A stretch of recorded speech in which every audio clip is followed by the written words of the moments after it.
Hey everyone, so I'm going to utilize what little time I have left to record just a few more videos. So yes, I'll be wearing the same thing for my previously uploaded video, simply because I don't have a lot of free time and this is the only free time I have, and I really thought this might be quite an essential video to discuss. Now for this part, or for this video, I'll be talking about whether or not you should buy a new or a used scooter.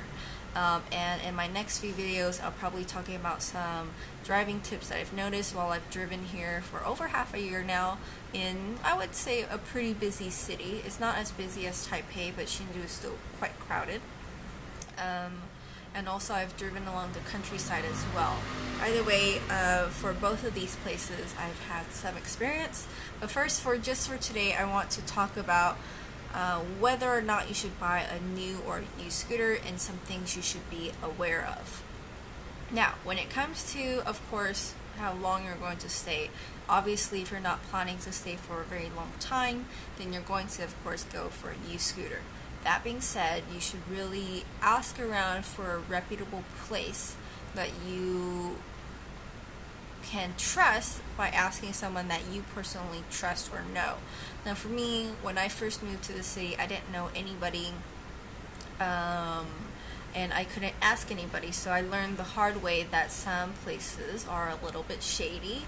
And long story short, I wanted to leave. I didn't want to get my oil changed there anymore, but they looked a little scary and shady, so I let them change my oil anyways, and I paid them anyways, even though I was completely overcharged. So I know this because both of my uncles fix scooters back in their hometown, and they always tell me how much it should cost around, and I knew for sure that I was being charged way over the price. They often can read people to see if you're a foreigner or not, so that's also a big factor.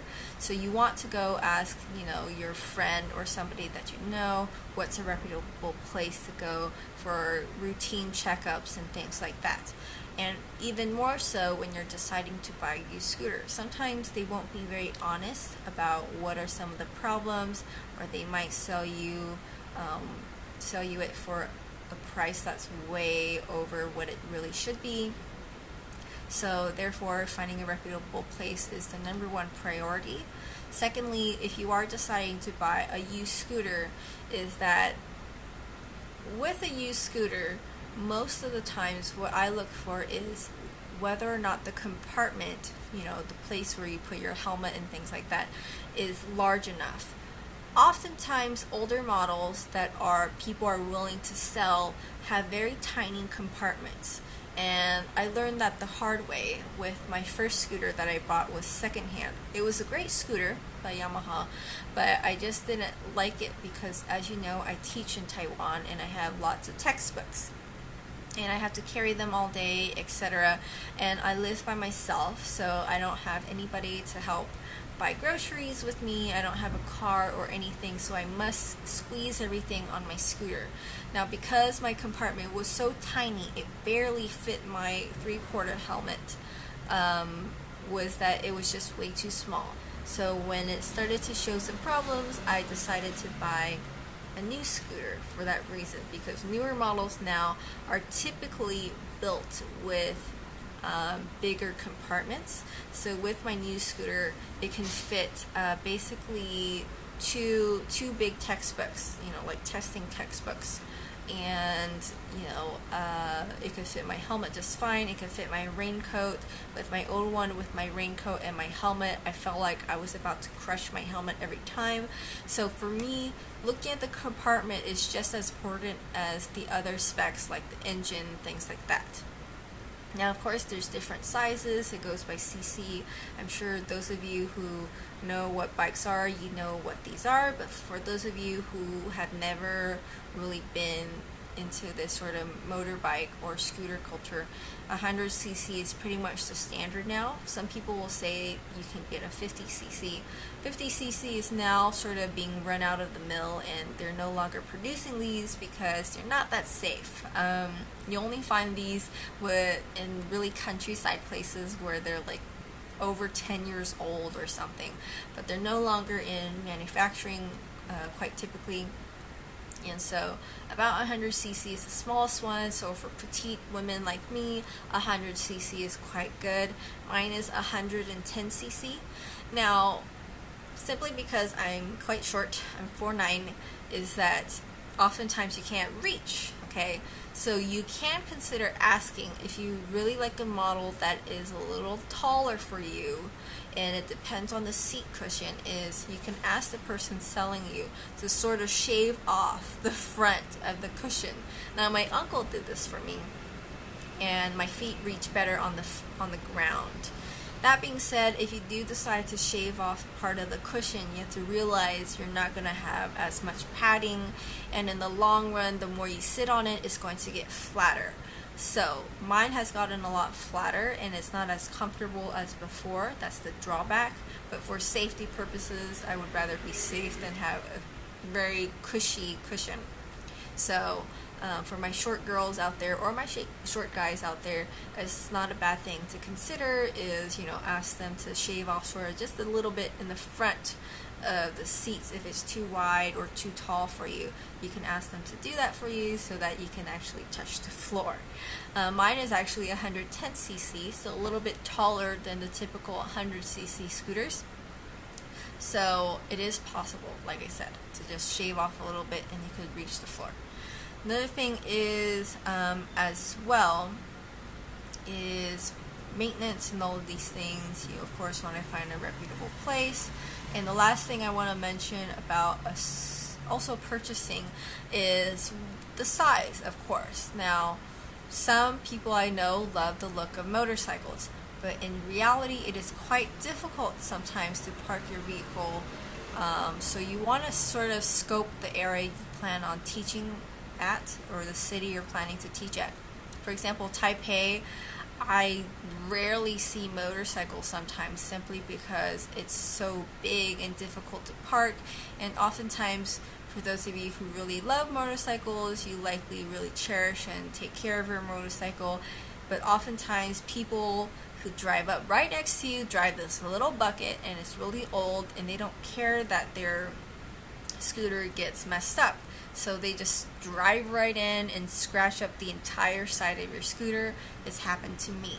So again, consider whether or not you want to buy a really pretty or really nice looking motorcycle or scooter. For me, also another thing to consider is color. Now, this is what my uncles told me, and I'm telling you from experience too, is, like I said, my scooter was entirely scratched up, and I only had it for a month. I was absolutely devastated when it happened. And in the end, my uncles convinced me to get a black scooter because it's a lot easier to match the paint to. If you decide to get white, or you decide to get green, red, blue, any other color besides black, it is very difficult to color match. And if they have to color match it, they have to get it specifically from the manufacturer, and that'll cost you way more money.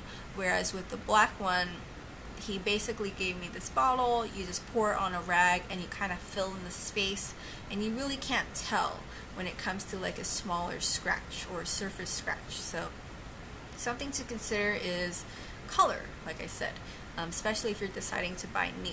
Now, if you're buying a used one and you don't really care about the shell or exterior, then you don't have to worry about all of this. But if you plan on buying a new and fancy scooter and you plan on having it for the long run, color is something you definitely want to consider.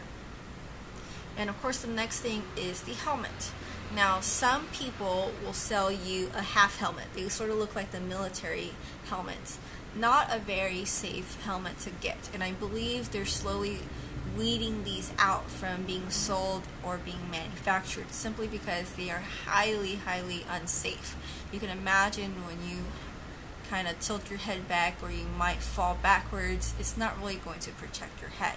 So at least get a 3/4 helmet.